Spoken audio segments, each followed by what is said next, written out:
We begin this evening with an update on the situation involving Jamaican students in Ukraine when the Russian invasion began.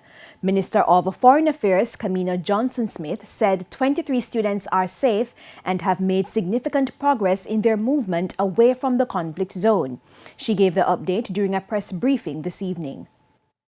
As I speak to you today, 23 of our students are in Lviv.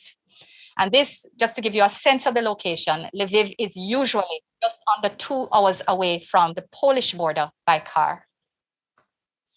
4 arrived early this morning and 19 by train in the last 2 hours. Minister Johnson-Smith said the government will also be covering costs for the students to get home safely. Will underwrite the costs of subsistence in Lviv and in Poland, as well as the transportation costs for the students from Lviv to Poland. We have already publicly announced that we will be also underwriting the costs for air travel back to Jamaica. There is no requirement to pay anything back. There is no loan currently on the table. No loan.